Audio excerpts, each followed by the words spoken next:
지금부터 불기 1563년 5월 22일 제3기 구주 강의를 하겠습니다. 구주. 자, 이제 벌써 9주가 됐어요. 그렇죠? 9번밖에 안 만났을 수도 있고, 또 뭐 조파일도 만나고 이리저리 많이 만났을 수도 있지만, 상당히 이제 우리가 구면인 것 같은 그런 느낌이 들죠? 네, 그렇습니다. 이 절이 왠지 우리 절 같은 느낌. 이제 조금씩 우리가 안정감, 안착. 우리가 안착이 뭡니까? 편안하게 이제 그곳에서 머무를 수 있다. 이 상당히 중요한 거지, 그렇죠? 우리 마음자리는, 마음자리가 항상, 마음자리가 어디냐? 마음을 어디에 두고 살아야 되느냐? 마음은 항상 항문과 배꼽 사이 단전이라 그래요. 마음은 항상 아랫배에 두고 살아요. 마음이 배꼽 위로 올라오면 우리가 들떴다 그래, 들떠. 그 사람이 좀 들떠 있더라. 마음이 위로 올라오면 벌렁벌렁 들떠. 그래서 우리가 마음이 안정될 때, 그래서 스님들이 항상 참선을 할 때 어디를 바라보느냐? 단전을 바라봐요, 단전을. 자, 그래서 우리는 아주 단전에 관한 이야기는 도의 이야기이기 때문에, 아직 여러분은 도의 입문에 들어갔기 때문에 도를 본격적으로 운할 수가 없어요. 그래서 마음을 어디다 두느냐? 내 마음 갈 곳을 잃고 내 마음 둘 곳이 없는 사람이 있잖아. 우리는 마음을 남편한테 조금 갖다 놓고, 자식한테 좀 갖다 놓고, 돈한테도 좀 갖다 놓고, 친정에도 갖다 놓고, 시가집에도 갖다 놓고, 내 마음을 흩어놓고 사는 거예요. 마음도 뿌리가 있어요, 뿌리가. 마음 뿌리는 바로 내 몸을 가장 안정된 곳, 모든 전기가 모이는 곳, 바로 우리가 단전이라 그래.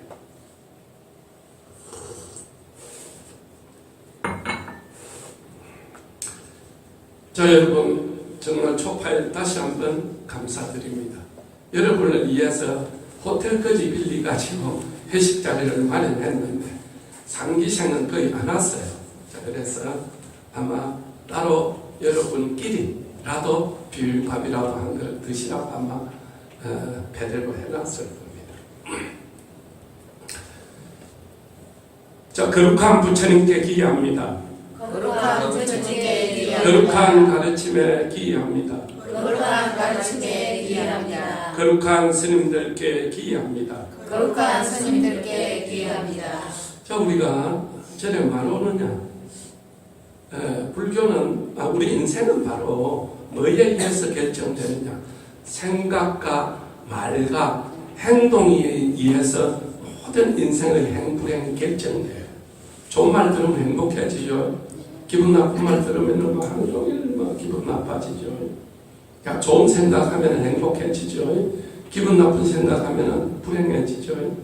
자, 좋은 행동을 하면 행복해지죠. 안 좋은 행동하면 불행해지잖아요. 그래서 인생은 뭐냐? 생각과 말과 행동이다. 어떤 생각을 하고 어떤 말을 하고 어떤 행동을 하느냐에 따라서 내 인생과 내 운명이 바뀌어요.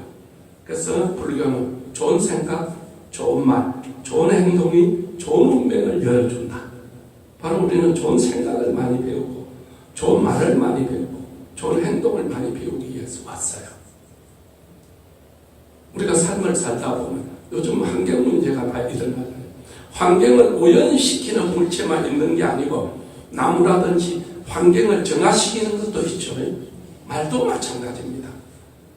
우리 삶을 아주 오염시키는 말이 있는가 하면은 정말로 우리 삶을 정화시키는 말이 있잖아. 정치인들이 하는 말, 우리 국민을 정화시키는 말 어디 있대? 한번 있으면 이야기해봐. 참, 독재자, 머슴자, 아주 뭐랍니까? 폭력적이고 오염된 말을 너무 많이 쓰죠. 사회 지도자가. 바로 우리가 반야신경이나 간세음보살, 라마미탑을 이런 말들은 우리 정신세계를 정화시켜준다 이 말입니다. 육체는 물이 우리 몸을 씻어준다면 마음은 염불이 우리의 오염된 정신세계를 정화시켜주는 거예요. 그래서 반야신경을 많이 외우거나 염불을 많이 외우면 내 마음이 자꾸 정화가 돼, 정화가. 자, 그래서 우리가 환경오염, 환경파괴 이런 것들이 아주 정말로 일상화된 단어로 등장하고 많은 정치인들이 말로서 국민에게 수많은 스트레스와 테러를 주고 있잖아요. 자, 그런 것처럼 반대로 우리가 연불과 종교가 필요한 이유는 바로 정화시켜주고 환경을 갖다가 더 맑게 해주고 정신적 환경, 물질적 환경, 사회적 환경. 그래서 불교는 뭡니까? 인간보다 네가 나쁜 짓 하면 벌 받는다. 좋은 일 많이 하면 좋은 행운이 너에게 온다. 이래야 사회가 유지될 거 아니야. 수단 방법 가르치 말고 막 부자 되고 나쁜 짓 하고 의리 없어도 상관없어. 돈만 많이 벌면 못해. 이런 사회 좋은 사회 되겠습니까? 안 되겠죠. 그렇습니까? 종교가 이 사회를 평정시켜주고 우리 인간의 가치관을 정립시켜주는 겁니다. 스님은 25년째 꾸준히 이제 스님들이 주지를 하기 전에는 안정되지 않잖아요. 그러니까 저렇게 계속 옮겨야 되는 거예요. 그리고 우리가 대한불교 조계종에는 약 5,000개 가까운 이 공찰이라 해가지고 조계종 자체에서 우리가 통도사, 범어사에서 임명하는 사찰들이 있어요. 100년 이상 된 모든 사찰들은 다 거의 조계종 소속이죠. 그러면 부스킴에 하더라도 흥부암, 장유암, 그 다음에 은하사 다 4년 되면 주지가 교체돼요. 스님은 개인이 지은 절이기 때문에 내가 죽기 전에는 교체되지 않아요. 내가 계속 주지하고 싶은 대로 할 수가 있어요. 내가 모든 걸 일관했기 때문에. 그래서 주지를 하고부터는 신문을 계속 보게 됐어요. 나라가 어찌 돌아가는지 알려면 뉴스 가지고는 모르는 거예요. 신문이 뭐 10장씩 되죠. 이런 게 그렇죠. 그러니까 일간지를 하나 계속 받아보고 사대 일간지 온 국민이 보는 그다음 지역을 또 알아야 되니까 부산일보를 하나 봐요. 한국 경제는 도대체 어떻게 돌아가고 세계 경제는 도대체 어떻게 돌아가는가. 경제신문을 25년 동안 봤기 때문에 경제 전문가 빼고는 내마침 경제가 돌아가는 걸 아는 사람들이 많지 않을 거예요. 스님들이 경제신문 잘 안 보잖아요. 경제를 알아야 여러분 삶을 알고 여러분 삶을 알아야 여러분이 뭐 힘들고 괴로운지 말을 해줄 수 있잖아요. 그렇잖아요.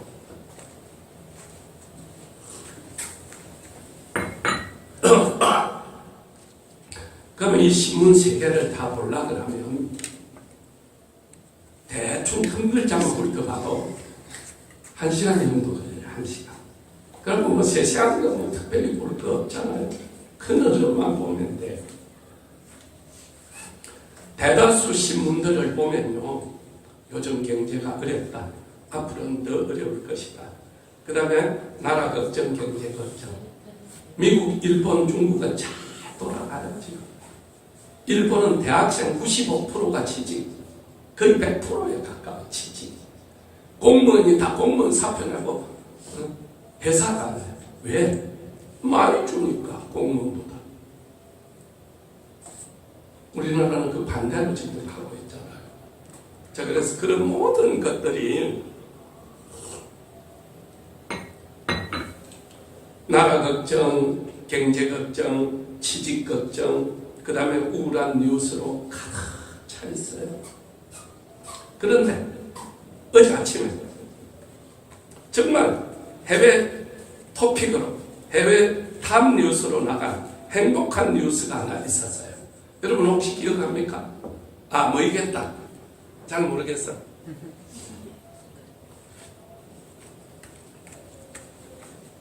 색깔은 그래도 맛은 있네. 자, 그래서 우리가 뚝배기보다 장맛이다. 그런 이야기가 있듯이 뚝배기만 보면 참 정말 촌스럽고 투박한데 그 안에 맛을 보면 홍자처럼 우러난 곰탕이다. 자, 행복한 뉴스가 뭐냐? 아예 기사를 통째로 오려가 왔습니다. 정말 이런 사람이 돈을 많이 벌어야 되지 않겠나 그런 생각이 들었어요. 이런 부자, 이런 지도자가 많아야 이 사회가 행복한 사회, 희망이 있는 사회다. 우리는 전체 재벌 2세들이 아버지 재산 놓고 싸우고 쭉 그렇잖아요. 안 그런 사람 거의 없었잖아요. 최고 부자 삼성도 자식들이 쌓아가 전체 지 아버지 재산도 안 오는 그런 어떤 상황이 벌어지고 있고 뭐 수많은 그룹들이 그러고 있어요. 자, 그런데 이게 바로 스님이 오늘 오려가 왔던 신문입니다. 신문. 어제 아침 경제일보입니다. 19일이니까 3일 전이죠. 미국 애틀란타주에 있는 사립대학 모어하우스 칼리지라고 스님도 처음 들어봤어요. 미국도 공립대학들이 다 유명하잖아요. 그죠? 일반적으로 주립대학들이 다 유명하잖아요. 근데 이 모어하우스 칼리지는 스님도 처음 들었고 우리나라 사람이 그 가서 뭐 몇 명이나 졸업을 했겠어요. 이 졸업식에서 그 학교를 졸업한 동문의 대표로서 흑인 억만장자 약 7조 원이 있대. 7조 원. 세계 흑인으로서는 세 번째 부자예요. 7조 원. 여러분 70억만 있어도 괜찮겠죠. 뭐 이 중에 어떤 사람은 7억만 있어도 내 좋겠다 이런 분도 있겠죠. 아이고 현금 7천만 원만 있어도 내가 좋겠다. 그런 분도 여 많이 있어. 나를 포함해서 내가 뭔 현금 7천만 원이 있겠네. 맨날 공사비 준다고 맨날 여쭤줘. 내가 좀 빌리 안 줘. 족발 지내고 좀 빌리주라 했더니 의의가 없는지 아무나 빌리주는 소리는 못하잖아. 그렇죠. 아주 지인이라서 좀 빌리주라 했더니 아니 스님 족발에 그리 사람인가요? 족발 받는데 빌리주라고 누가 믿겠습니까? 이제 공사가 마무리가 됐으니까 공사비 남은 거 사오고 그걸 스님 족발을 봤으니까 주라는데 족발 봐가 무슨 뭐 어긴 들어오네. 저 그래서 좀 빌려주라. 1번 내가 떼 묶었다. 2번 행편되는 대로 빨리 갚겠다. 그랬더니 지도하는 말이 2번. 자, 그래서 우리 일반 서민들은 참 내 수중에 항상 언제든지 쓸 수 있는 돈 1억만 있어도 그죠? 살다 보면 급하게 쓸 수 있잖아요. 그래서 1억만 비상자금을 내가 남편이 아닌 내 돈 그죠? 남편한테 각서를 안 받고 쓸 수 있는 1억만 있어도 서민은 행복해 안 행복해? 행복하겠죠. 집 이런 거 말고 스님도 부동산은 돈으로 따지면 많아. 그런 거 말고 아무 내한테 실질적으로는 뭐 이게 뭐 몇만 평이 내한테 뭐라고 표현해야 되나 현금으로서 활용할 수가 없잖아요. 단지 우리 절 땅이라는 것 뿐이지. 여러분도 뭐 10억짜리 아파트를 가 있었들 그 아파트가 내가 연금 100만 원, 200만 원 필요할 때 아파트가 안하니 해라 하면서 주는 건 아니잖아요. 물론 대출 받을 수는 있지만 대출 그런 거 말고 내가 참 1억만 항상 가지고 쓸 때 좀 쓸 수도 있고 이러면 행복하겠죠. 서민들은 7조라는 돈은 우리 서민에게는 국가 예산이나 지방 예산할 때 나오는 말이지 우리 일반인이 뭐 줘 이런 말은 해당이 안 되는 말입니다. 그렇죠. 그럼에도 불구하고 1조 2조가 있는 사람이 세상에는 많이 있다 없다? 많이 있어요. 우리만 없을 뿐이지 1조 2조가 1천억이 아니고 1조 2조도 많이 가 있다니까. 그래서 인간의 복도 천층 만층 몇 층? 그렇죠. 9만층이라고 우리 그러잖아요. 인간이 그냥 똑같은 것 같아서 천층만층 9만층이다. 버스 놓으면 똑같다 그러지? 아닙니다. 목욕탕 가보이소. 버스 놓으면 더 달라. 그래서 우리가 참 이 사람의 몸매, 얼굴, 복 다 달라요. 자, 그래서 이번 이 억만장자가 졸업식 연설에서 뭐라고 했느냐? 이번에 졸업하는 450명 학자금을 전액 내가 다 갚아주겠다. 박수 한번 치세요. 여러분, 대한민국은 대학 등록금을 누가 내냐? 1번 본인이 낸다. 대다수 2번 부모가 낸다. 그렇지. 한국은 막 빚을 내서도 부모가 내잖아요. 미국은 안 그런가 봐요. 450명 전원이 대출로 받았대요. 아무리 부자도 자식에게 학자금 안 대준대요. 땅 니 알아서 살아라.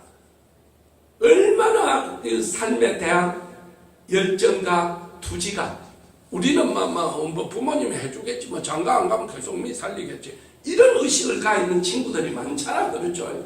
딱 대학 가면 니야 뭐 굶어 죽든 뭐 대학을 가서 뭐 벌어서 내든 그렇다는 거예요. 그 사회가 반드시 좋다, 또 반드시 나쁘다, 이렇게 이야기할 수는 없어요. 그러나 그 사회가 장점은 많겠죠. 자립할 수 있고 어디에 가서도 살아남을 수 있는 그런 어떤 삶의 의지와 용기와 열정을 가르쳐 주잖아요. 450명이 다 학자금 대출이 있대요. 작게는 3,500. 비싼가 봐, 학자금이. 그렇죠? 스님 참 유럽도 가고 다 갔는데 미국은 안 가봤어요. 그래서 우리 미국 한번 갔다 와야 되겠다. 그러면 많게는 2억까지 있대. 2억까지. 이 450명 중에는. 그러면 이 학생들 450명을 다 갚으려면 477억이 든대. 477억. 이거를 내가 다 쏘겠다. 450명은 로또가 터진 거죠. 안 그렇습니까? 그래서 CNN 등 외신 방송에서 흑인 억만장자가 졸업생에게 깜짝 선물을 건넸다고 전했다. 학생들은 처음에는 긴가민가, 농담인가, 코미디인가 그렇게 생각했다. 이 사실이라는 걸 총장과 다 확인한 다음에 이 450명이 완전히 그냥 발광을 할 정도로 행복해했다는 겁니다. 이 졸업생 중에 에이런 미첨이라는 친구가 AP통신과 인터뷰를 했는데 20만 달러 빚이 있었다. 그러면 2억이 넘죠. 지금 1,200원이니까 달러가 뭐 2억 4천만 원이죠. 25년간 월급의 절반을 빚 갚는 데 써야 된다. 내 인생을 25년 동안 빚 갚는 데 써야 되는 걸 누군가가 갚아줬다. 이거는 한평생 잊을 수 있나 없나? 한평생 이 사람에 대한 존경과 감사가 들어가겠죠. 우리가 불교에서 가장 바람직한 인물을 우리가 보살이라고 해요. 보살은 정말 인격을 갖추고 만인의 존경을 받는 사람을 보살이라고 해요. 그러면 인격을 갖추고 만인의 존경을 받으려면 내가 남에게 베풀어야 존경받거나 남의 걸 뺏거나 무야 존경받거나. 그래서 1번이 보신 거예요. 보시. 베풀어주면 존경받는다. 베풀어주면. 우리가 베풀기 쉽지 않아요.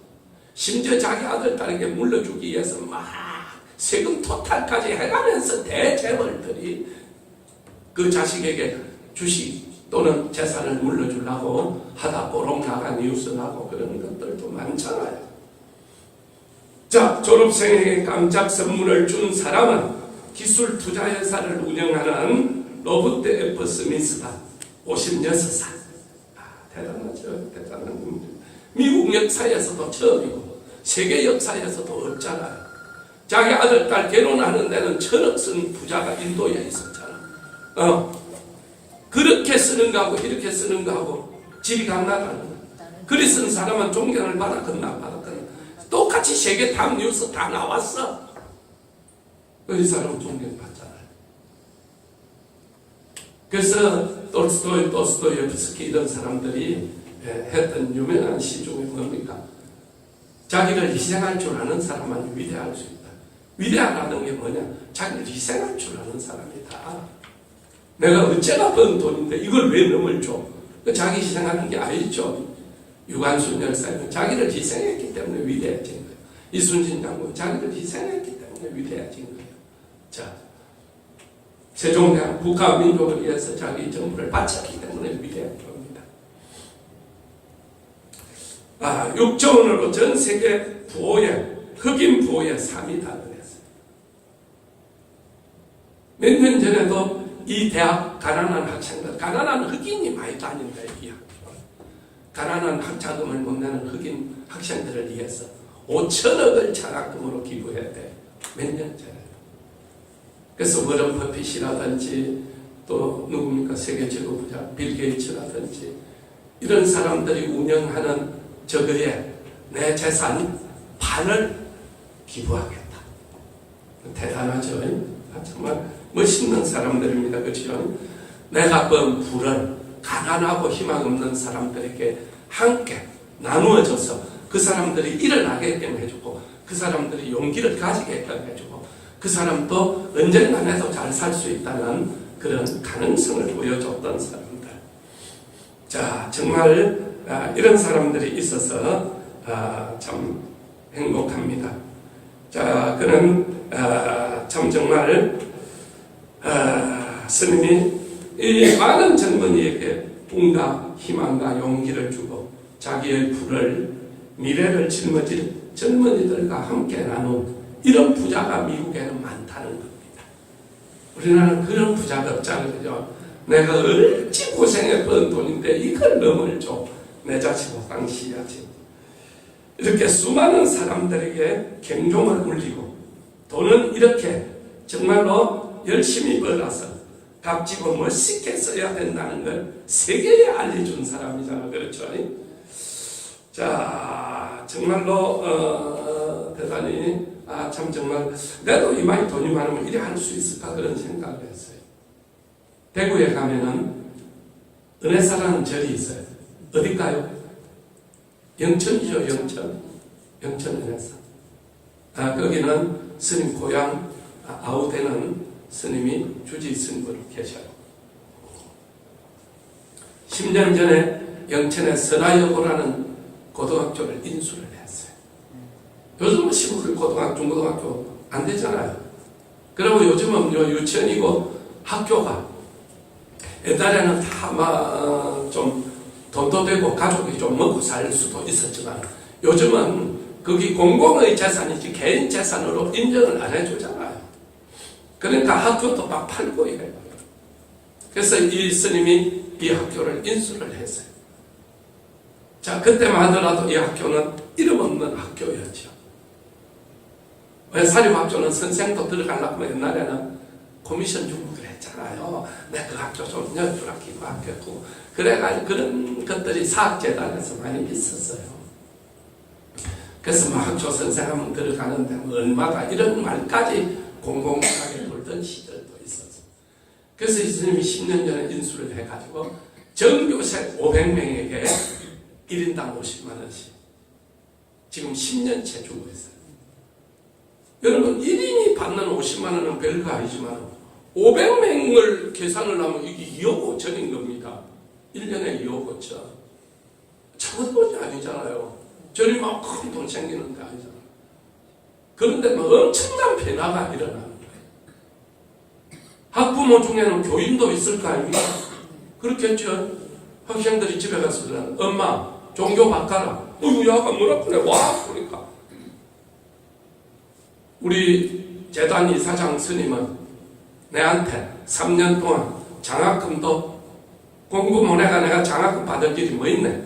장학금도 50만 원씩 주는데 어머니가 10년 다닌 교회 목사님한테 내 장학금 받은 적 있나? 하면서 너무너무 존경스럽다. 너무너무 훌륭하다. 엄마도 저래 돼 있잖아. 이런 변화가 일어난다는 거예요. 자, 그래서 스님도 참 정말로 내가 형편이 좀 되면은 많은 부분 정말 지금도 우리나라가 GNP 3만 불이라 해도 어려운 사람은 항상 어렵잖아요. 지금도 상위 10%만 돈 걱정 안 하고 사는 거지 90%는 항상 돈 걱정하고 살아야 돼요. 자, 그래서 스님도 건강 장학회를 한 거 만들어가지고 혹시 만들면 여러분도 한 달에 10,000원 정도 내면 10,000원 정도도 예를 들어서 500명만 되면 그렇죠. 1년에 6천만 원의 장학금을 줄 수 있어요. 한 사람만은 미미한 거지만은 500명이 합치면요 1년에 6천만 원이 뭐요 50만 원씩 주는 중고등학생 50만 원 줘도 작은 장학금 아니잖아요. 50만 원씩 주면 120명을 줄 수 있어요. 김해시 내에 내가 120명한테 장학금 준다 그러면 1년 내에 벌써 시장님이 표창장 준다니까. 표창장을 받기 위해서가 아니고 좀 힘이 없는 뭔가 공부를 하고 싶은데 뭔가 기회가 주어지지 않은 그런 젊은이들에게 학생들에게 희망을 주는 것. 이건 정말로 세계의 부자들이 본받아야 될 일이다. 아까도 이야기했듯이 불교에서 만인의 존경을 받는 인격자, 또 성인의 판열에 들려면 즉 간세음보살, 문수보살, 보현보살, 지장보살 이런 분을 우리가 성인이라고 그러거든요. 이렇게 되는 과정이 6가지로 복과 덕과 지혜를 쌓아야 돼. 이게 육바라밀이죠. 첫 번째 보시잖아요. 베풀어야 돼. 계속 베풀어야. 두 번째가 지혜잖아요. 세 번째가 인용. 네 번째가 열정, 정진이죠. 이게 대단히 중요한 겁니다. 세계인들에게 물어봤어요. 세계인들에게 10만 명인가 앙케이트 조사를 했어요.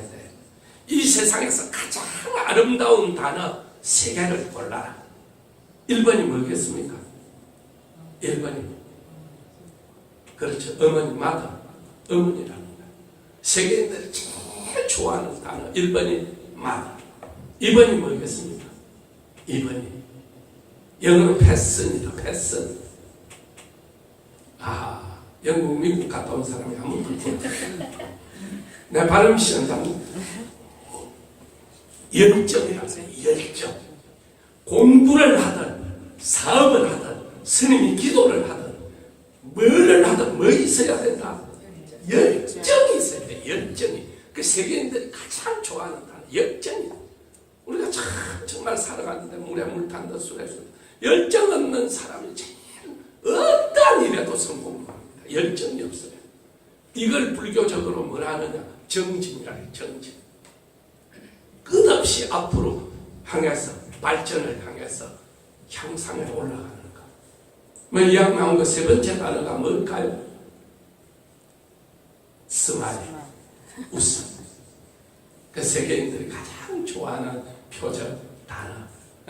자, 그래서 정말로 어머니는 자식에게 희생의 표본이 어머니잖아요. 어머니는 자식에게 주고 또 주고 또 주잖아요. 그래서 따뜻함, 포근함, 그리움, 수많은 복합체 단어를 가했죠. 그 중에 어머니 꿈은 제일 먼저 우리들에게 떠오르는 희생이잖아. 자식을 위해서 자기 전부 진생이 없잖아. 자, 그래서 가장 좋은 단어 3개는 기억해놔야 됩니다. 웃을 때 아무리 장군해도 웃고 있으면 묵잘 수가 없죠. 자, 그래서 열정적으로 공부했는데 떨어지면 말할 수가 없어요. 열정적으로 사업했는데 안 되면 그 사람을 원망할 수가 없어요. 열정적으로 기도했는데 안 되면 그건 어쩔 수가 없어요. 자, 그래서 열정적으로 해야 돼요. 그래서 그걸 우리는 또 동양의 저거에서는 6글자로 뭐라 한다? 진인사 세천명이다. 자기를 전부를 바친 다음에 이제 운을 기다리고 복을 기다려야 되는 거예요. 노력도 안 하고 복 좀 안 주나 운 좀 안 오나 안 된다. 그래서 진인사 대천명이다. 자, 그래서 우리는 앞으로도 우리도 열심히 해서 여러분 자녀들에게도 멋있게 들어서 와, 세상에는 오늘가 스님한테 들은 게 이런 사람도 있단다. 너도 많이 벌고 열심히 해서 세상에 빛이 되고 소금이 되고 정말로 광명이 되는 그런 사람이 되거라. 이러면 좀 희망적인 줘야 된다.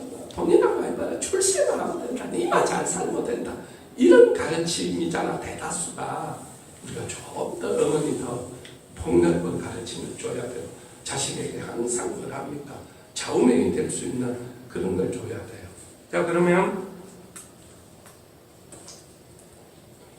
스님도 계속 이런 이야기만 해야 되나? 진도가 나가야 되나? 진도도 나가야 되겠죠. 그냥 진도하고 상관없는 이야기만 하면 안 되죠. 자, 오늘은 46페이지. 오늘 진도가 좀 줄줄 나갑니다. 부처님의 누구? 제자들. 자, 우리가 예수님 제자 그뭐 몇 대 제자가 있나? 12제자가 있잖아요. 대표적으로. 교회 안 돼도 상식적으로 알아야 될 건 알아야 돼요. 지종교만 하면 안 돼요. 자, 12제자. 불교는 몇 대 제자가 있다? 10대 제자, 10대 제자. 그 다음에 16성. 그 다음에 좀 더 확장되면 뭐? 그렇지, 500성. 500명의 성인의 반열에 오른 제자, 도인, 완전 도인이 된 사람만 이야기합니다. 그 다음에 이제 다음으로 넘어가면 몇 명? 대표 1250인. 그래서 영탄당시 수불부초 10대 제자 16성, 500성, 독수성 내지 1200 제대아라한 이렇게 나오죠. 그래서 우리가 예불은 아주 기독교 주기도문처럼 중요한 겁니다. 이걸 반드시 외우고 자고 나면 나도 모르게 시방삼세 제망차례 상주일체 불타가지고 이거를 앉아서 한번 하고 일어나면은 그날 하루가 부처님의 기운이 항상 나에게 스며들어온다는 걸 느낍니다. 자, 부처님 당시 한번 읽고 다시 설명해 주겠습니다. 그때 가란다촌의 큰 보장자가 부처님께 희했다. 이제 신도가 막 생기기 시작하는 거예요. 막 제자도 생기고 부처님이 세상에 나오셨단다 해가. 그 장자의 소유인 중림은 매우 정결하고 풍경이 아름다웠다. 장자는 그 동산을 부처님께 바치고 빈바사라 왕은 그곳에 수천 명을 수용할 수 있는 절을 지어 부처님과 제자들이 거주할 수 있는 절을 짓고 그 이름을 중림정사라고 불렀다. 중림정사. 최초의 불교 사찰이 뭐냐? 우리가 뭐 퀴즈대회 이런 거 할 때 학생들 불교인 퀴즈대회 우리가 뭐 사찰별 퀴즈대회 이런 걸 해요. 퀴즈대회 할 때 나오면 최초의 절은 뭐냐? 중림정사다. 부처님 당시에 다음 중에 4대 사찰에 3대 사찰에 들어가지 않는 절은 뭐냐? 1번 중림정사, 2번 대림정사, 3번 통도사, 4번 유원정사. 몇 번? 3번. 자, 그런 식으로 이제 나온다 이 말입니다. 그래서 중림정사가 1번, 두 번째 지은절이 대림정사, 세 번째 지은절이 그 유명한 기원정사. 21년 동안 부처님이 머무는 곳이죠. 중요하지는 않아도 알아는 놔야 돼요. 부처님이 최초로 지은 절은 중림정사다. 두 번째 지은 절은 대림정사다. 세 번째 지은 절은 기원정사다. 왜 요즘 매로 한국 매로 뭐 통도사 행사 안 하고 정사라고 했느냐?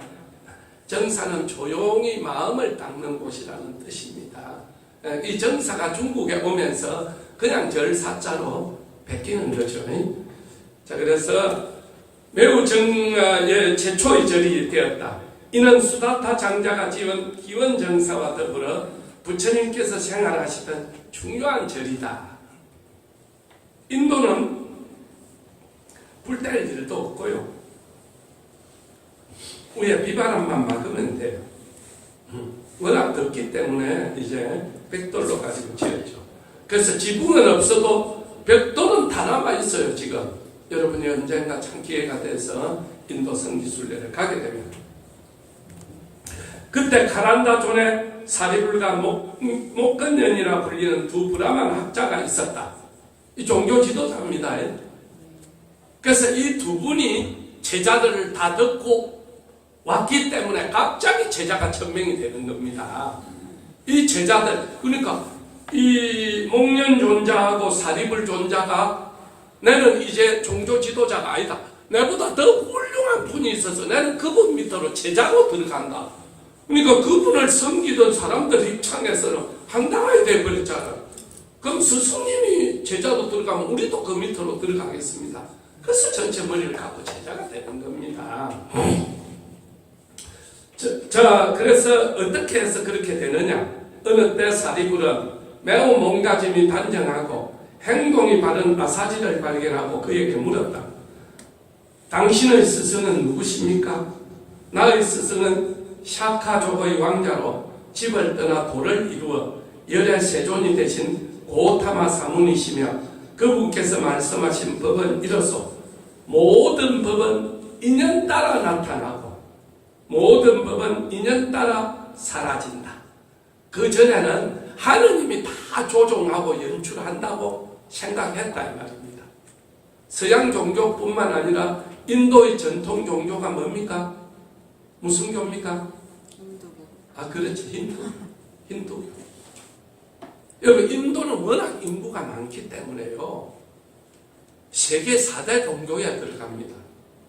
기독교, 그 다음에 중동에 뭡니까? 해교, 그 다음에 인도의 힌두교, 우리 불교 다 10억 가까이 돼요. 10억.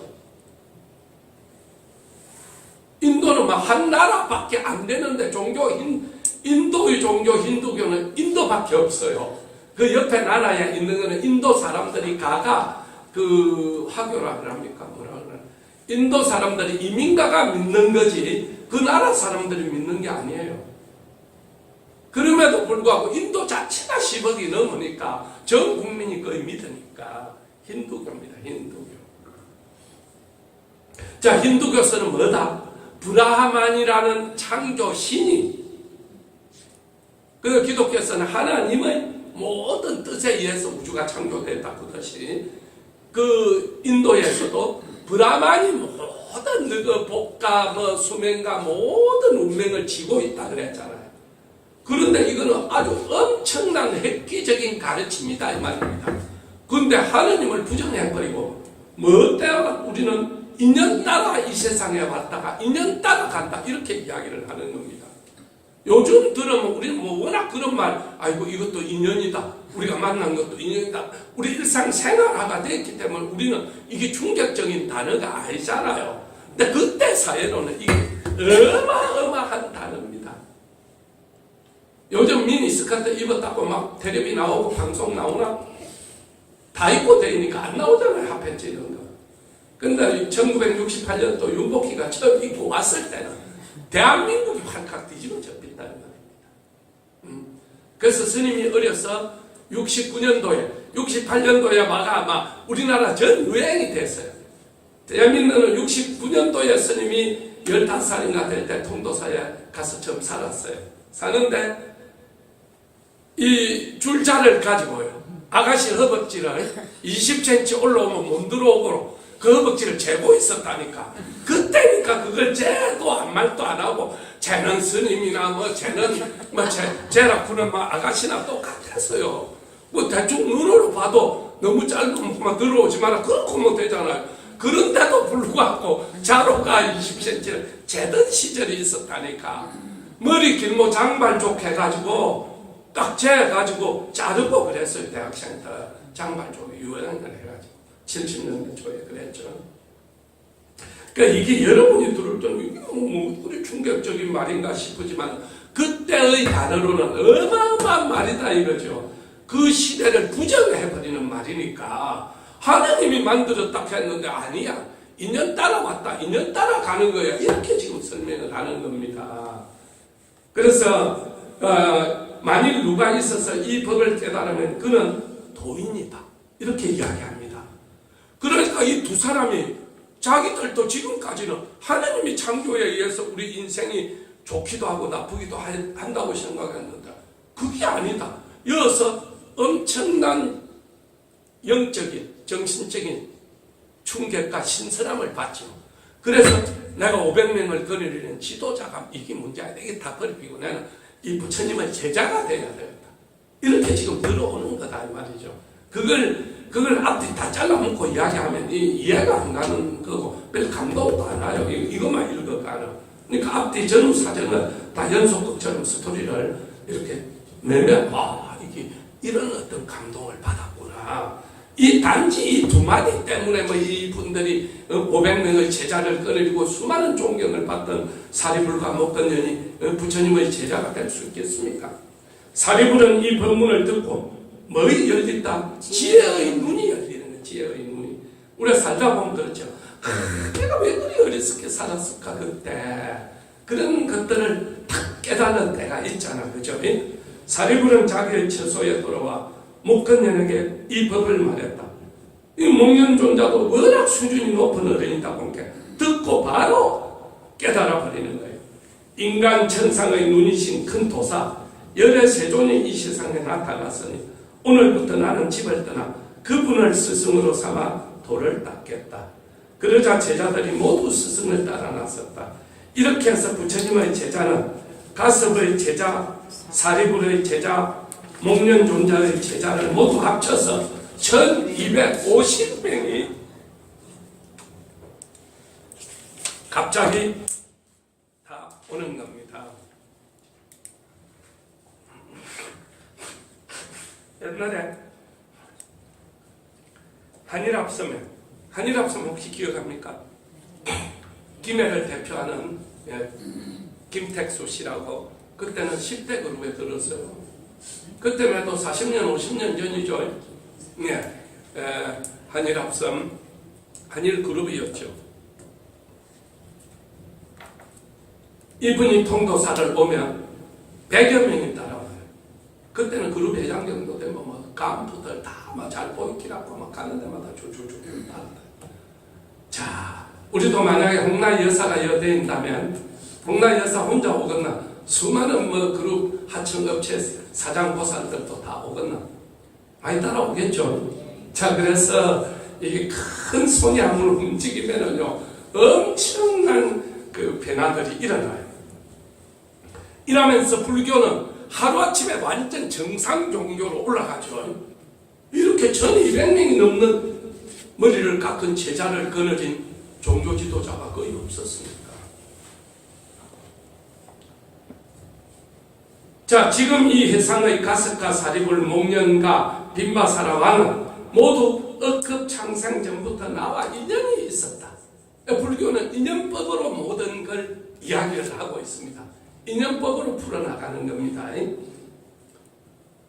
자, 내가 선해보살이었던 시절에, 선해보살 기억납니까?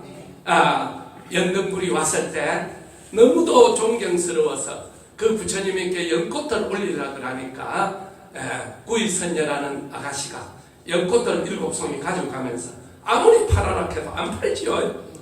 그 계속 팔아라 보니까 그렇게 쳐다봤는데 이 선해보살이 너무 거룩하고 잘생기니까 뿅 가버리죠. 내하고 결혼하면은 이걸 주겠다 그러잖아. 기억납니까? 그래서 이제 그런 인연들이 오늘날 전체 이제 다시 만났다는 거죠. 그 인연이. 빈바사라 왕도 전생부터 나를 따라다니던 불제자였다. 너희들은 알아라. 뭐를? 과거에 심은 인연은 한량없는 겁을 지내도 끝내 없어지지 않는다. 우리 그렇죠? 요즘 막 부부들 많이 이혼하잖아. 예로 들면은 가족관계 끊고 이러잖아요. 언젠가 서로 아주 원한이 깊은 사람은 금생에 만나가지고 뭐 살인도 하고 그런 경우 뉴스 많이 나오잖아요. 그러니까 서로 원망하고 서로 미워하는 것이 다음 생에 계속 연결된다는 거죠. 그래서 불교에서는 미워하는 사람도 가지지 말아라. 사랑하는 사람도 가지지 말아라. 미워하는 사람은 만날 때 괴롭고 사랑하는 사람은 헤어질 때 괴롭나니라. 그래서 그럼에도 불구하고 우리가 덤덤하게 살기는 어렵잖아. 그렇죠? 너무한 사람들이 미워 안 하면 좋아하게 되잖아. 근데 진짜 부부는 몇십 년 살다 보면 막 친구처럼 덤덤해져 버려요. 그러나 안 그러나? 70이 됐는데도 손잡고 된 사람은 젊어서 틀림없이 삶이 별로 안 좋았어. 사실 저 사람이 너무 70에 손잡고 돼. 그런데 내 생각입니다. 또 혹시라도 그런 분이 양해할 수 있으니까 내 생각에 그렇다. 그런 것이 제일 좋은 건 덤덤한 게 제일 좋은 겁니다. 죽고 못 살면 빨리 식어요. 그래서 우리나라 유행가 가사에 나오잖아요. 너무나도 그님을 사랑했기에 그리움이 변하여 사무친 미움 원한 맺힌 마음에 잘못 생각해 돌이킬 수 없는 죄 저질러 놓고 뉘우쳐봐도 때는 늦으리 뭡니까? 그렇죠. 동숙의 노래죠. 자, 이는 정말로 너무나도 그님을 사랑했기에 그리움이 변하여 사무친 명. 너무도 사랑했는데 남편이 바람을 피운 거예요. 그래서 죽여버리죠. 그래서 감옥에 가서 참회의 눈물로 쓴 시가 노래로 나온 것이 바로 동숙의 노래 아닙니까? 그렇죠? 자, 그래서 너무나도 그님을 사랑해서 그리움이 변해서 너무 좋아하고 저 사람이 조금만 다른 사람한테 눈길 줘도 그를 참지를 못하게 돼요. 그래서 너무 좋아하고 그리움이 변해서 사무친 미움이 된 거예요. 자, 그래서 사랑은 뭡니까? 페트킴은 뭐라 그랬어요? 빛과 그리고 그림자다 그랬죠. 사랑하는 마음은 천국이고 미워하는 마음은 지옥이 돼. 왔다 갔다 냉탕우리가 계속 왔다 갔다 하면서 일생을 보내가는 거야. 제일 좋은 거는 중도를 지키면 돼. 원탄도 냉탄도 뭐 아이고 사인 코사인 그릴 게 아니고 평행선으로 쭉 가다 보면 덤덤한 속에 은은한 정도 있고 서로 같은 방향을 바라보면서 가면 그 속에 정말 소확행이라고 소소한 속에서 확실한 행복이 나타난다 이 말이죠. 자, 그래서 우리는 인연법에 의해서 왔다 인연법에 의해서 가니까 안 좋은 인연을 그냥 뭐 이혼이나 인위적으로 끊는다고 해서 그 빛이 끝나는 게 아니다 이 말이죠. 자식이 있다면 자식을 통해서 윤회의 고리가 있어요. 그래서 항상 빚이 있다면 정말로 내 가족과 함께 가족들은 전생에 다 빚주고 빚받으러 온 그런 인연들이다 이거죠. 그래서 자식은 끝없이 내가 전생에 받아본 걸 다 줘야 돼. 내가 줘야 되는 거야. 남편과 부부관계에서도 누군가 한쪽에 애를 민다면 내가 전생에 애를 많이 믿고 부처님 죄송합니다. 참여합니다. 그러면은 그리움이 변하여 사무친 미움이 되거나 안 되거나 안 된다 이 말입니다. 그 정도 되면 이제 도가니를 뭔가 저 사람이 내가 도 닦으라고 후에 도구구나 기도를 해야 되겠구나. 자, 부처님은 10대 제자를 500제자 1200제자 이러면 몰라도 10대 제자는 한 번은 듣고 넘어가야 됩니다. 그렇죠? 자, 10대 제자 제1제자는 누구냐? 사리불 지혜 제일이다. 지혜. 그 수많은 제자들 중에 지혜가 제일 높은 분이다. 그래서 반야신경은 반야는 뭐이라 그랬어요? 지혜라 그랬죠. 자, 지혜의 경이다. 반야신경. 반야신경의 주인공이 누구다? 사리자 시제법 공상이라잖아요. 그렇죠? 사리자를 사리불이라 그래요. 자, 그래서 반야신경의 주인공으로 등장하는 분, 지혜 제일의 사리불 존자. 자, 우리가 10대 제자니까 다른 분은 몰라도 목련존자는 알죠? 목련존자. 사리불과 둘도 없는 친구입니다. 친구. 아까 이 앞에 나왔잖아요. 다른 10대 제자는 안 나와도 이 두 분은 벌써 나왔잖아요. 두 분은 다른 종교의 지도자로 있다가 인연 따라 왔다가 인연 따라 간다는 그 말 한마디에 완전히 그냥 가치관이 바뀌어버리는 거죠. 그래서 불교에 기했던 목련존자는 백중기도 때 목련존자 자체만으로도 한 몇 시간의 이야기를 들어야 돼요. 그래서 목련존자는 어머니가 아버지가 일찍이 돌아가시고 아버지가 어마어마한 재벌입니다. 장사를 해가 인도에서 돌아가시고 이제 이 아들인 목련존자가 그 재산을 물려받아요. 그래서 예를 들어서 3천억이라면 1,000억은 아버지의 왕생극락을 비는 하루에 100명씩 1000일 동안 스님을 모시다가 재지는 데 쓰고 1,000억은 어머니의 노후 자금으로 쓰고 1,000억은 내가 장사 미천으로 해서 돈을 벌어 오겠습니다. 어머니가 오냐? 1,000억을 요즘으로 치면 재지는 데 쓸 사람이 누가 있겠네? 어머니 안 하죠.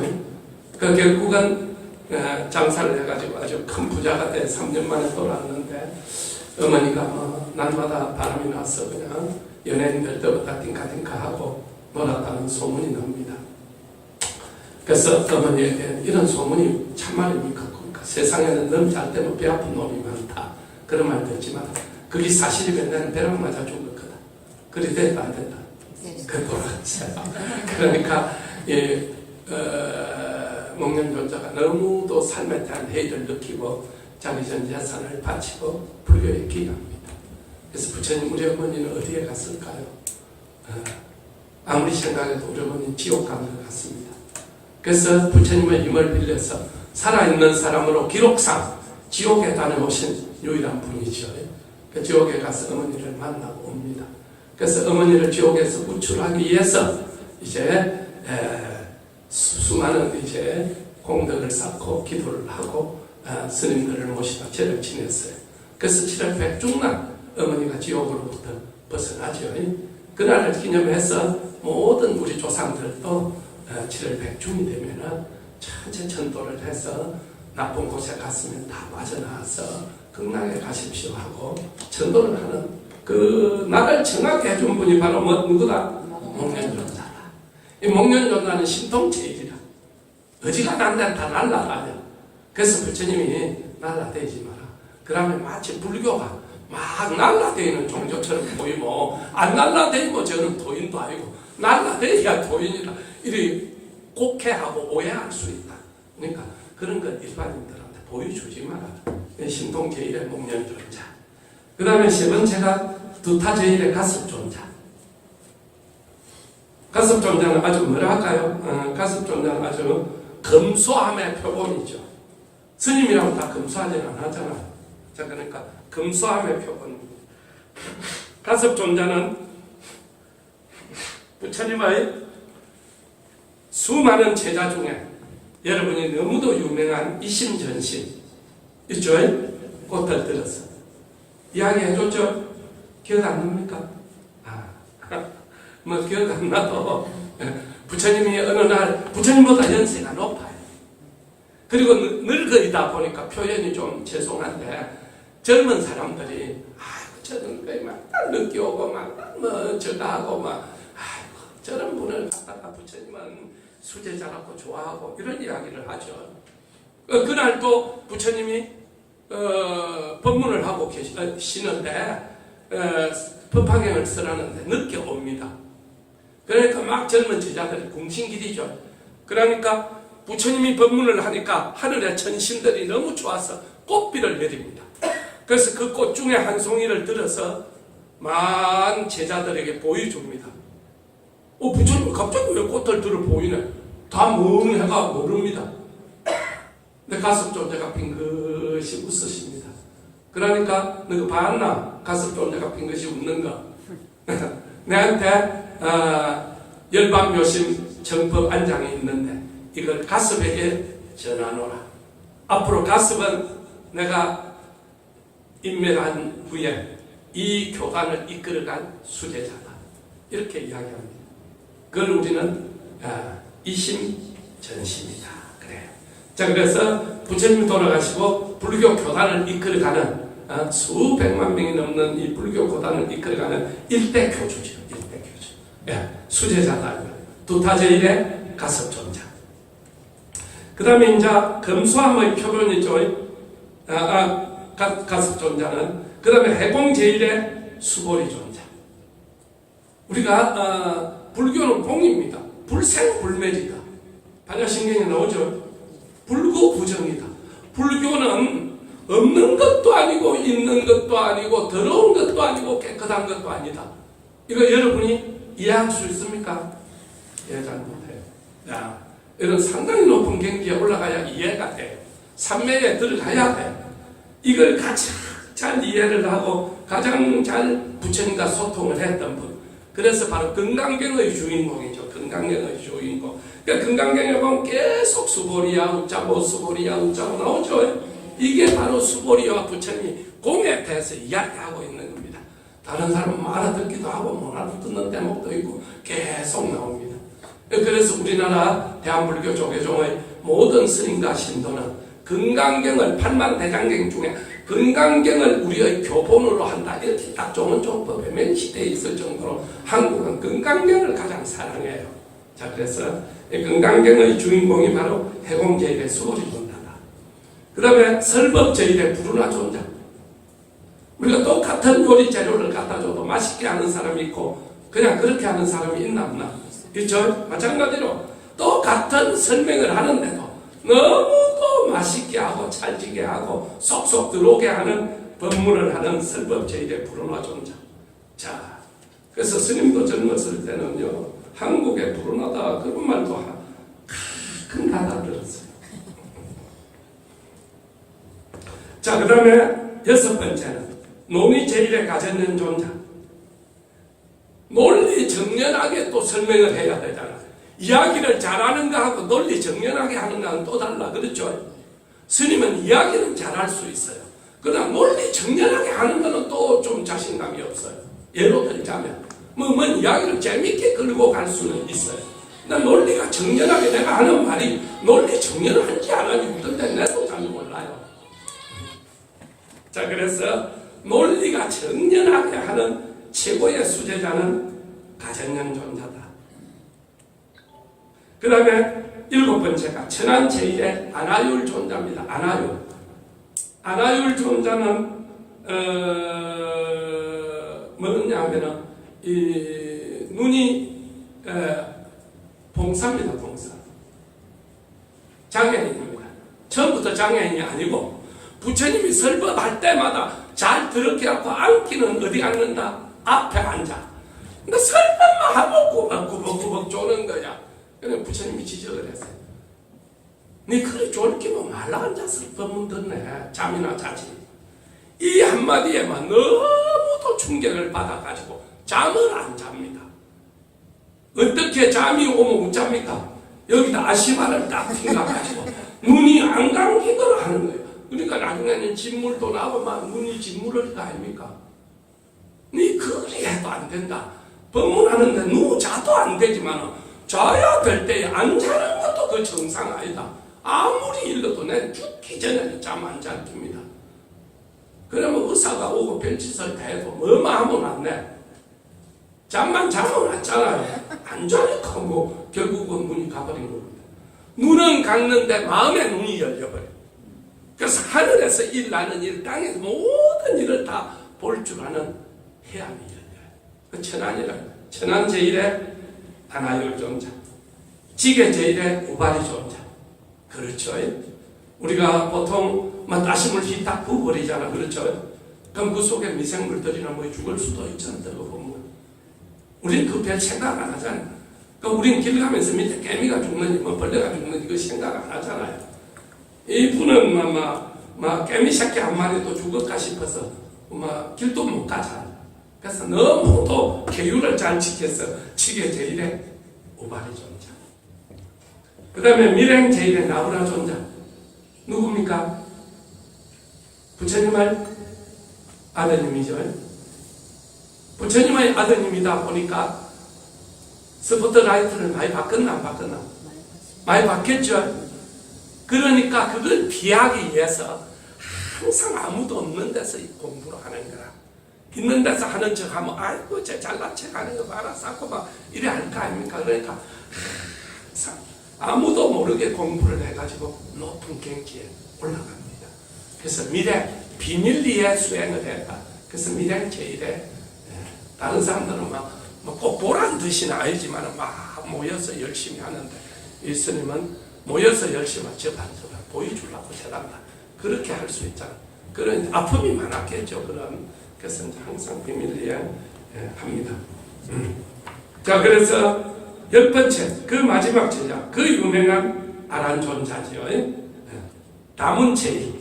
부처님이 49년 동안 설법하는 걸 단 한 번도 안 들은 적이 없어요. 뭐기 때문에 수행비서실장이니까. 그리고 부처님의 사촌 동생입니다. 아주 유명한 인물이죠. 부처님과 이 사촌 동생은 너무 인물이 좋아가 이 아란존자는 나가면은 아가씨 팬들이 하도 많이 따라다니까 항상 눈만 내놓고 가리고 다니라 그랬어요. 그래서 아주 출중한 미남, 장동건은 내로. 자, 그래서 부처님의 10대 제자죠. 10대 제자.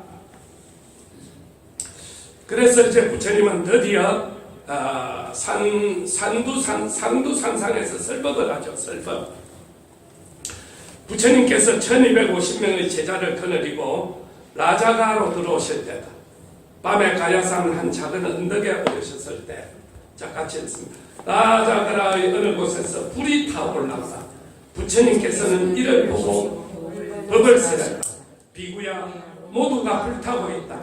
우리 눈에도 불이 타고 마음에도 불이 타고 마음과 눈이 물건에 접촉할 때 감각도 불타고 있다. 어떤 비구에 어떤 불에 의해 타게 되는가? 우리는 탐욕의 불, 그 다음에 썩냄의 불, 어리석음의 불로 인하여 타고 있다. 나고 늙고 병들고 죽고 근심, 걱정, 슬픔, 괴로움의 불로 인하여 타고 있다. 우린 그렇죠.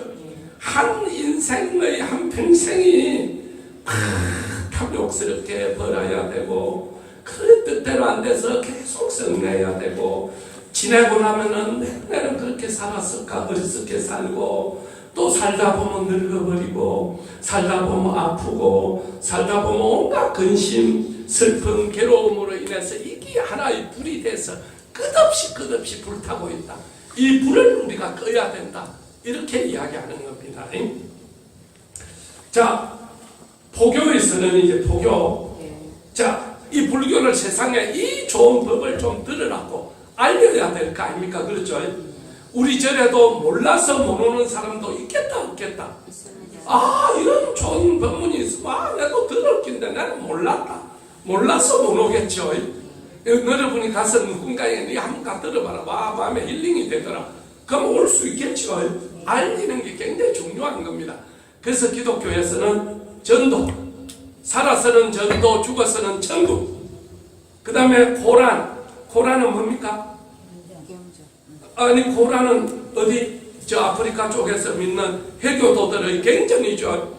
한 손에는 고란, 한 손에는 칼이잖아요. 믿을래 죽을래, 믿고 살래 안 믿고 죽을래. 그 마치 그 종교들은 뭐를 알리기 위해서, 자기 종교를 알리기 위해서 온 천지 여러분 병원에 가서 누워있으면 불교 신도가 와서 요구르트 죽었나 교인이 와서 불교 신도는 아무것도 안 해. 마치 내 가족 막 기도하는 배 안 한다니까. 다른 종교는 막 그 종교 알리려고 막 온 세상 사흘만 교회 가면 막 목사님처럼 이야기한다니까. 불교는 3년을 다녀도 버블이라고.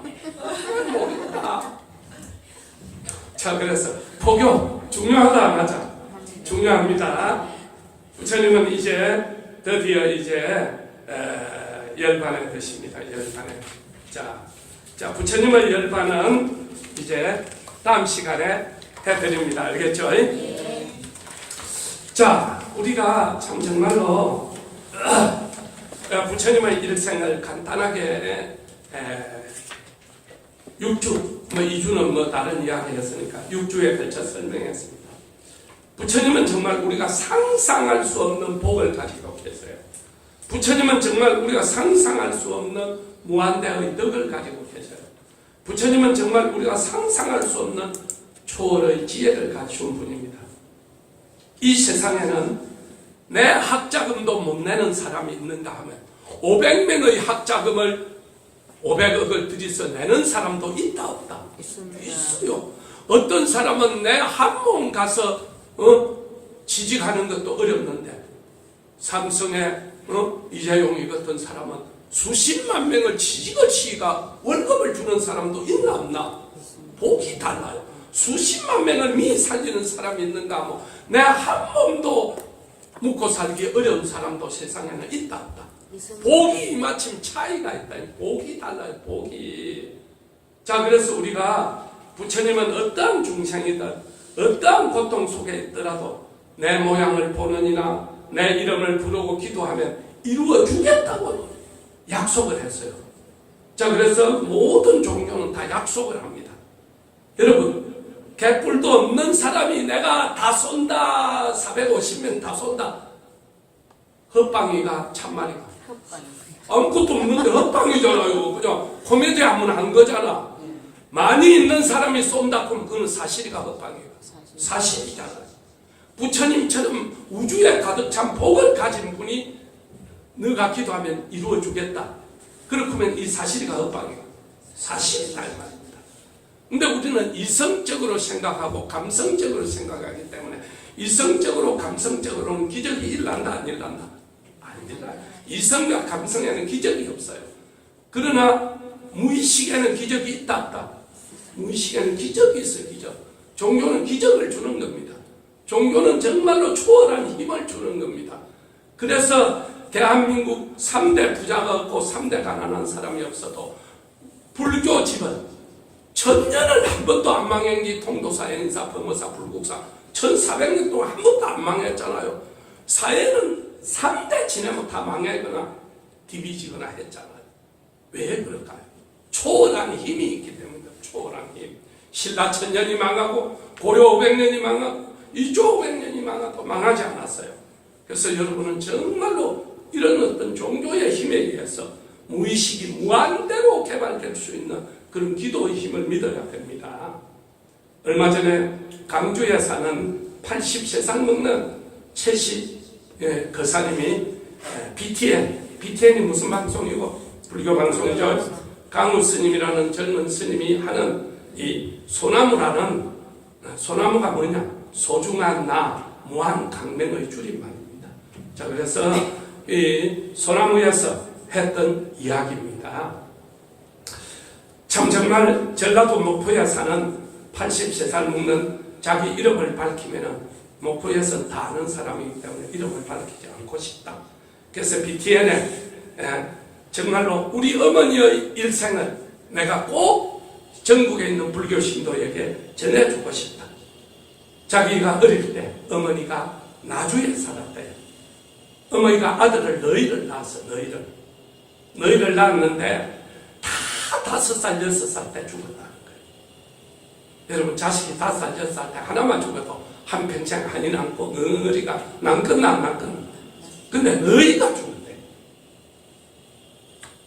그러니까 이 사람은 내가 얼마나 전생에 업이 두껍고 한이 많고 박복하면 자식을 낳아가 5살, 6살 때에서 너희를 죽이느냐.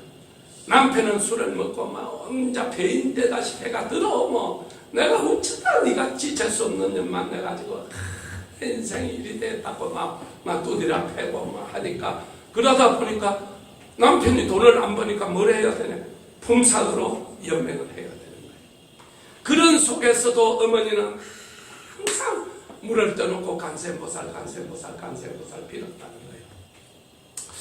정을 초하루가 돼서 또 물을 떠놓고 올 1년 동안 우리 좀 집안 잘 되고 하라고 빌고 있는데 남편이 와가지고 막 물사발도 주든지 피고 막 개패듯이 패고 했어. 보통 우리가 절에를 열심히 다니고 기도도 열심히 했는데 남편은 더 안 되고 자식은 너희나 죽고 되는 일도 없고 그럼 절에 되겠다 안 되겠다. 아이고 참, 아이고 영없다. 절에 되면 아무 소용없다. 우리는 나도 모르게 그런 말 많이 할 수 있습니다. 그렇죠? 또 그리 해도 우리가 무슨 할 말도 없어요. 근데 옛날 우리 어머니들은 그렇지 않았어요. 내 업을 못 닦았구나. 내가 아직도 참 정말로 내 업이 안 닦이구나. 그래서 이제 정을 초하는 날 실컷 두들겨 맞고 눈도 시퍼리 띵띵하게 해가지고 초산날도 절에를 갑니다. 그것도 항상 품삯해가 웃지 모은 거 조금씩 모아가 한 대빵만 대고 절에를 가는 거예요. 우리가 정말로 종교도 남이 볼 때는 정상 아니다 미쳤다 소리를 들어야 선물 받는 거예요. 여러분 티베트에 그 일보 일배 해가지고 석 달별을 1년씩 가는 거 봤습니까? TV에. 우리 정상적인 이성 감성으로는 정상 아니잖아요. 뭘로 저러고 있네 싶으잖아요. 그 사람한테 물어봐요. 너무도 행복해요. 너무도 좋아요. 그래서 우리의 이성의 눈으로 바라보면 안 돼요. 종교는 정말로 기적이 일어나요. 종교는 무한한 어떤 힘이 생겨요. 그래서 절에를 갖는 거예요. 가가지고 정말로 정을 초하루부터 남편한테 죽사게 두드려 맞고 참 내가 얼마나 업이 두꺼워 부처님 이렇게 했습니까? 막 두드려 맞아도 좋고 막 품삯 날품팔이 해도 좋으니까 자식 하나만 나 그래줘 있어. 이번에는 절대 안 죽는 자식 오래오래 살고 맹길고 복 많은 자식 하나만 낳게 해주세요. 빌고 또 빌고 간세모살 빌고 빌었는데 얼마 얼마나 빌었던지 깜빡 잠이 들었어요. 잠이 들었는데 하얀 옷을 입은 보살님이 나타났어요. 하얀 옷을 입은 보살님은 누굴까요? 관세음보살입니다. 왜 하얀 옷을 입었는지에 대해서는 다음에 또 이야기해 줄게요. 극락에서 왔기 때문입니다. 자, 그래서 백이 간음이죠. 나타나서 안아바꾸라 하는 거예요. 꿈에. 뭘 치마로 패라 구더라는 거예요. 치마로 엉겁게 패니까 잉어 2마리를 탁 던지주는 거예요. 집에 가서 잘 키워라 구더라는 거예요. 엉겁게를 깨고 나니까 뭐다? 깬 게 아니고 툭 받아가지고 집에를 가왔어요.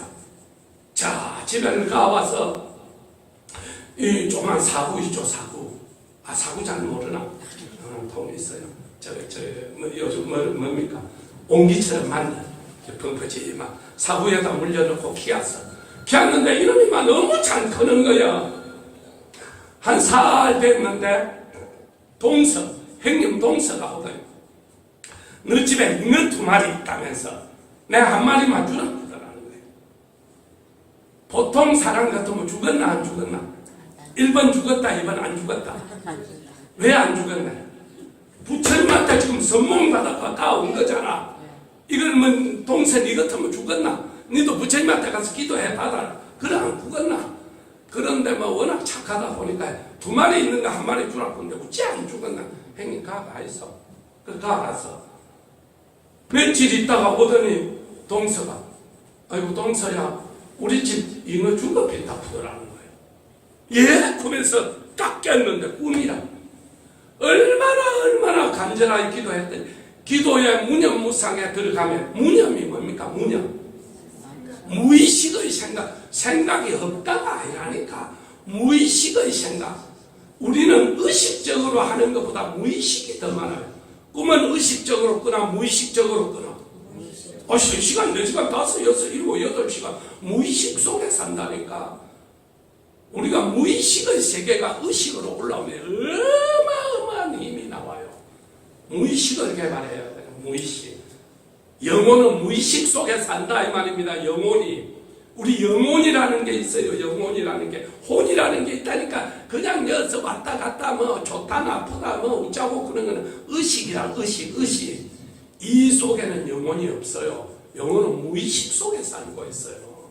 그래서 딱 깨보니까 벌써 이미 시간이 엄청나게 흘러가 버렸어요. 오후 3시내 시간에. 이미 뭐 친구들 주변 뭐 이웃 동네 사람은 다 가고 없고. 그래서 눌러서 내려왔어요. 이 간센보살한테 받은 게 뭐이다? 태몽. 태몽을 받았잖아 지금요. 물론 이거를 받았는데 그래서 말 뜻이 중요한 이유가 받기는 잉어지만은 그러나 그 뜻은 태몽을 받은 거잖아 지금. 그래서 내려와서 태몽을 받았으니까 1번 아가 생기겠다 2번 그런다고 되겠나? 몇 번? 아가 생겼어요. 그런데 손우 동서도 비슷한 임신을 내가 똑같이 낳았는 거예요. 비슷한 달에 낳았는데 며칠 있다 오더니 손우 동서가 아이고 동서야 우리 죽었다 그러는 거예요. 그때는 아라가 많이 죽었어요. 그때 뭐 6.25 전입니다. 그 말을 딱 듣는 순간 내 아들은 누가 점지해줬다? 간센보살이 점지해줬다. 왜? 꿈에도 죽었잖아 한 마리는. 그래서 이 아들을 잘 키워야 되겠구나. 그래서 더 열심히 키우는 거야. 아무리 부처님이 보호해주고 잘 키운다 하더라도 5살이 되니까 트라우마가 생기나. 왜? 너희나 죽었잖아. 이래가 있어 될 게 아니다. 동네 저 산 밑에 있는 찬물샘이 가가 새벽마다 아무도 안 올 때 물을 떠다 정한수를 떠놓고 장독간에서 간센보살을 하염없이 부르는 거예요. 그래서 이 어릴 때 이 최씨 할아버지가 어머니가 장독간에서 떠놓고 비는 걸 봤다는 거예요. 7살이 됐어. 이제 좀 안심해도 되잖아요. 안심해도 되지만 어머니는 아직 안심이 안 되잖아. 그러던 어느 날 어머니가 그 할아버지 80살 할아버지가 하는 말이 지금 생각해보니 우리 어머니가 유방암이었던 겁니다. 오른쪽 유방이 퉁퉁 부었다. 죽어버린다. 7살인데 너무 충격이 돼가. 막 그 안에는 막 아무리 전에는 남편이 부엘 돋구면 내가 무슨 내 발자가 이랬는가 했는데 막 생기고부터 남편 부엘 돋구던 게 그렇게 괴롭나 안 괴롭나? 안 괴로워. 와 안 괴롭겠네. 그렇죠. 희망이 있으니까. 희망이 있는 사람은 안 괴로워요. 예. 자, 그래서 남편 지랄하든지 뭐든지만 가서. 근데 그만 7살 때 갑자기 부인이 죽었어요. 그래서 남편은 자기가 어릴 때, 7살 때 어머니를 운목에 밀쳐놓고, 아버지는 초상 준비하고 온 동네 사람은 초상 준비를 했는데, 자기가, 너무 안 돼서 어머니 가슴을 치면서 엄마 죽으면 안 돼, 엄마 죽으면 안 돼, 엄마 살아야 돼 하고 계속 울었다는 거예요. 근데 그 시간에 어머니는 죽어서 저승으로 가고 있는 거예요. 웬 산으로 열심히 올라가고 있는데 7년 전에 자기한테 잉어를 줬던 하얀 옷을 입은 보살이 짜잔하고 딱 공해서 입고 나타나. 어디 가느냐? 지도 어디 가는지 몰라. 지금 산을 넘어 꿈에 의로 가고 있어. 먼저 이걸 가더라도 이걸 받고 가더라고. 그 장딱 닭이 쫓다.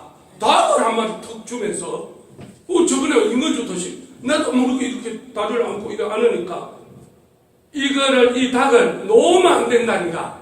놓으면 이는 큰일 난다. 딱 잡고 이걸 무슨 있어.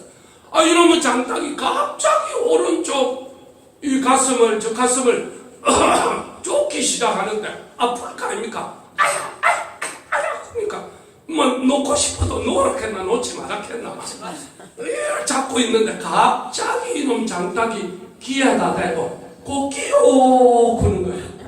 그 소리에 깜짝 놀래가 깨니까 죽었다 살라는 거예요. 그 떡 쳐다보니까 아이고 이 아들이 자기 가슴을 치면서 우는데 그 아들을 놓고 죽어서는 안 되겠구나. 그래서 딱 정신을 차리고 뻘떡 일어나 앞에서 죽은 사람이 살났으니까 동네에서 우찌되겠네. 그렇죠? 그래서 막 조약을 쓰고 우찌 해가지고 어느 날 이게 뻥 터져버렸다는 거예요. 그래가지고 그냥 이 피고름이 다 나오고 나섰대요. 그래서 어머니가 니는 부처님이 점지해서 놓은 아들이니까 절대로 술이나 담배를 아버지처럼 먹어서는 안 된다. 그래서 자기는 한평생 술, 담배를 안 하고 일제시대에 그 가난한 속에서도 어머니하고 열심히 해서 강주에서 유명한 고등학교를 나와가지고 대학 교수도 하고 큰 CEO도 돼가지고 지금은 강주에서 목포라 그랬지. 목포에서 눈 아프면 모르는 사람이 목포에서는 제일 유명한 사람은 송가인이고 두 번째로 유명한 사람입니다.